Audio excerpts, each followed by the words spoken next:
అందరిలాగానే నేను నా జీవితాన్ని ఆనందంగా జీవించాలని కలగన్నాను. ఈ హైటెక్ జీవితంలో ఏది మంచో ఏది చెడు తెలుసుకునేలోపే పరిస్థితి నా చేదాటిపోయింది. చివరికి నాకు మిగిలింది అవమానాలు, చెదిరింపులు, కన్నీళ్ళు, కష్టాలు. నాకు అర్థమవుతుంది ఇంక ఈ జీవిత పోరాటంలో నేను గెలవలేనని. శాశ్వతంగా ఈ లోకాన్ని వదిలి వెళ్ళిపోవాలని నిర్ణయించుకున్నాను.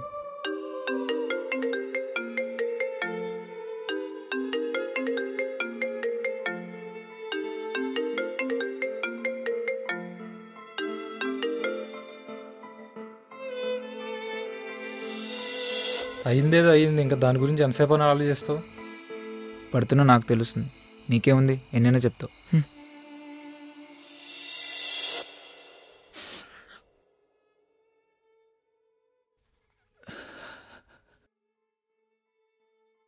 తెలుసో తెలియకో ఎవరినైనా నొప్పించుంటే మన్నించండి.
హలో బావా, చెప్పు.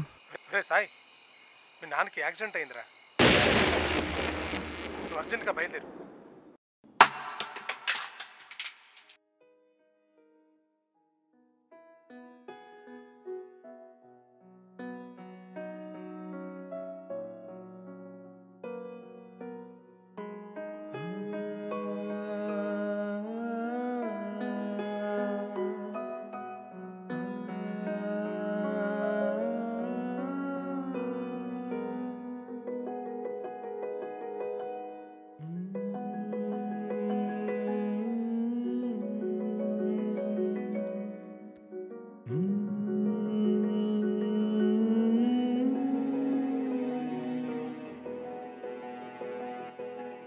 నువ్వెందుకులే నాన్న, నేను వెళ్తాను కదా బస్ స్టాప్కి. పర్వాలేదు లేరా, నువ్వు జాగ్రత్తగా చదువుకో నాన్న. అలాగే నాన్న. ఇదే టైం నాన్న, బాగుపడ్డానికి కానీ చెడిపోవడానికి కానీ. అందుకే బాగా ఆలోచించి అడుగేయాలి నాన్న. చదువుధ్యాసలో పడిపోయి తిండిని మాత్రం అశ్రద్ధ చేయక నాన్న. సర్లే నాన్న.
ఏమైంది నాన్నకి? లోపల డాక్టర్ చూస్తున్నాడు రా, రా కూర్చో. నాన్నకి ఎలా ఉంది? డాక్టర్ ఏమన్నాడు బావా?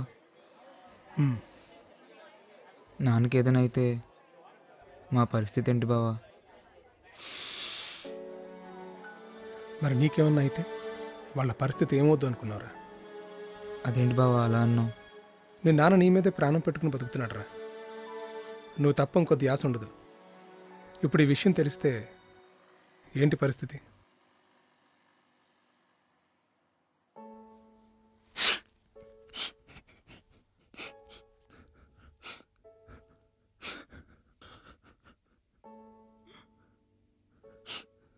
మీ తాతకి నేను హార్ట్ అటాక్ వచ్చిందిరా.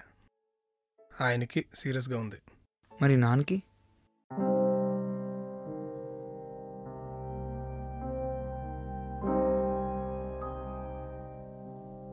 ఈరోజు మీ తాతను చూసుకోవడానికి మీ నాన్న ఉన్నాడురా.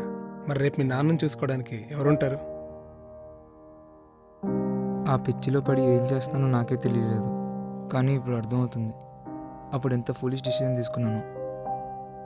ఈ విషయం నాకు తప్ప ఇంకెవరికి తెలియదురా. నేను మీ ఫ్రెండ్ కాల్ చేసి చెప్పాడు. ఏం టెన్షన్ పడకు. థ్యాంక్ యూ బావా. నువ్వెప్పుడొచ్చావురా? ఇటీవల నాన్న.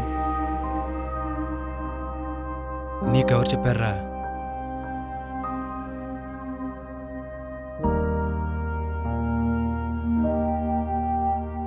కారణం ఏదైనా కావచ్చు, చావు దానికి సమాధానం కాదు.